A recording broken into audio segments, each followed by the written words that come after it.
Good evening. This is the video newsletter for buysellshort.com for Tuesday, July 7th. Mentioned in the video on Sunday that we had a couple of scenarios coming into this week and that we needed a bounce yesterday for things to turn around. Market was kind of iffy coming into this week, and unfortunately, the Bears have won out and down we go. Supported 82.50, 8200 did not hold. Big slump today in the market, down 160 points. The sky is falling. The end of the world is near. At least that's the story you get if you watch the TV morons. Excuse used for the sell-off in the market, of course, has been the fall in commodity prices. Oil prices down $10 a barrel, but as I mentioned in the alert I sent yesterday, you're not getting the whole story there. A couple of things swirling around there. We had a rogue trader last week in London buy 9 million barrels worth of oil futures illegally. The firm unwound those trades. You better believe your ass that the other oil traders like Morgan Stanley, JP Morgan, Goldman Sachs knew what was going on and shorted the crap out of the oil market, and that is the real reason we're down. Also, there's been a story going around over the last few days that is actually starting to hit the mainstream media and looks like it is true. Goldman Sachs had their proprietary trading software stolen last week. This is the complex formulas they use to do block trades, especially in commodities. And since the theft of that code, reports are that Goldman Sachs trading volumes have almost disappeared, which would explain the sharp sell-off in commodities. You remember a couple of weeks ago, reports were out that Goldman Sachs is looking to post its best quarterly profit ever. No wonder they're gaming the market. Now that their little game code is out in the market or out in public, all of a sudden they're MIA and the commodity stocks are just tanking left and right. Of course, you've got the sheeple media coming out and saying, oh, the real reason oil and commodities are down is the economy sucks. This despite the fact that pretty much 90% of the indicators, except for unemployment, are bottoming out and showing upside potential. But of course, that doesn't matter. Commodities are down. The end of the world is here. Jump into your bomb shelters. This is always the case, as I mentioned in that email I sent out yesterday. It's just how people are and the media are. The media creates news, they don't report it. Keep in mind, however, options expiration is next week, and as you know, after trading it for the last few years, we always see a counter trend move the week before options expiration. That would imply a move starting tomorrow or Thursday. With the market down sharply over the last couple of weeks, we would expect the counter trend rally to be to the upside.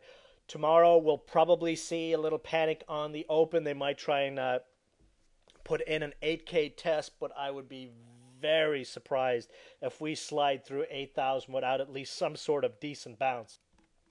Flip over to the daily chart here. Mentioned, on Sunday things didn't look too good. We kind of came back yesterday late in the day, but we gave it up today. So next real support is this, 8,000 to where we are right now area. We are oversold. We do have options expiration.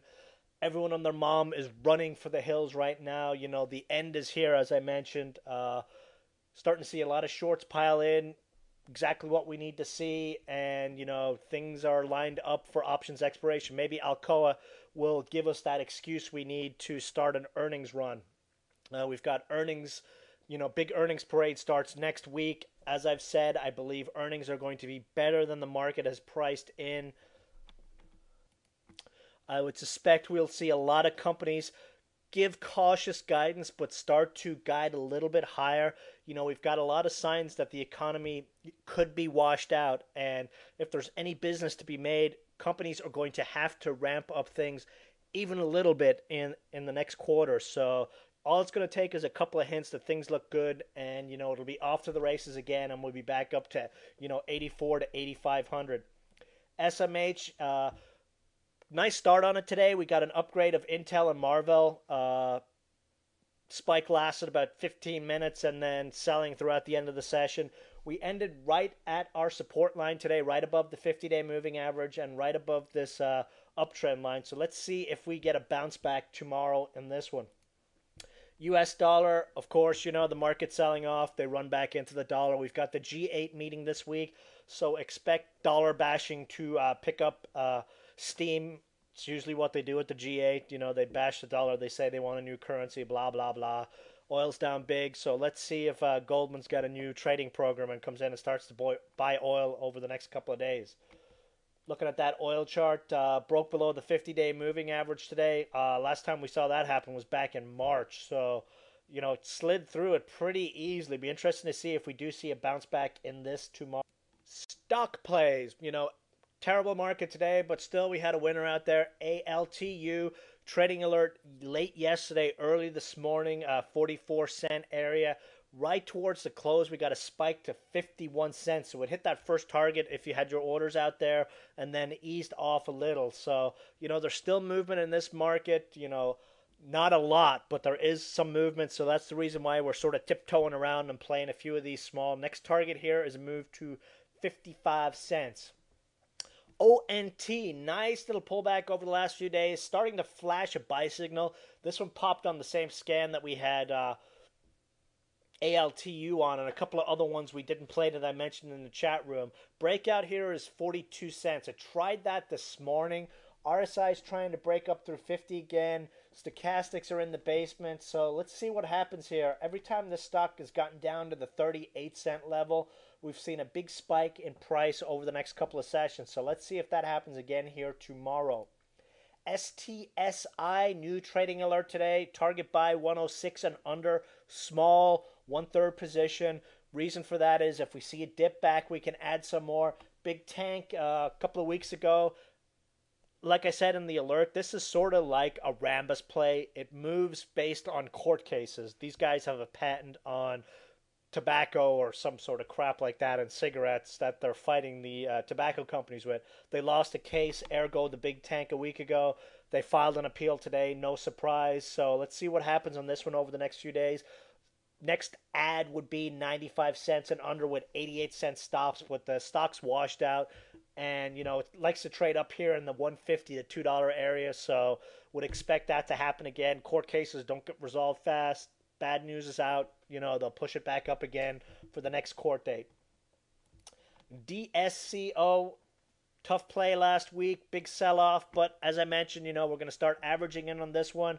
Sort of following the same thing it did in early April. Big sell-off, treaded water. A couple of weeks later, a big bounce.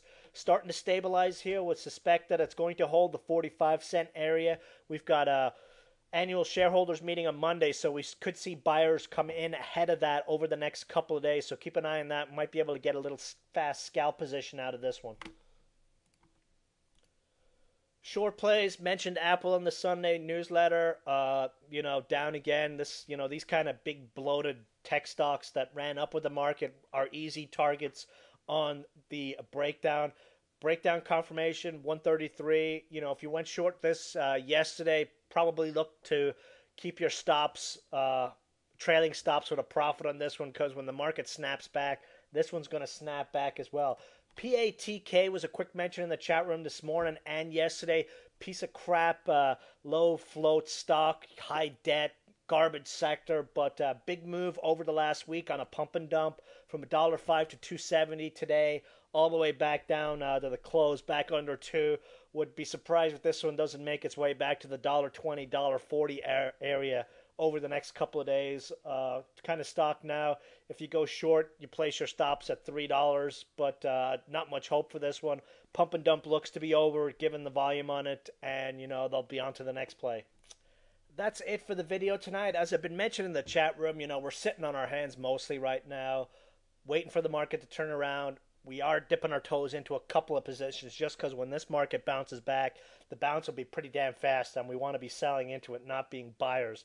Let the shorts who are shorting now be the ones who buy the bounce back when it happens. Could see a dip again tomorrow, but high cash levels right now. Looking for a counter options exploration rally to start tomorrow or Thursday. That's it for the video. See you guys in the chat room tomorrow. Good night.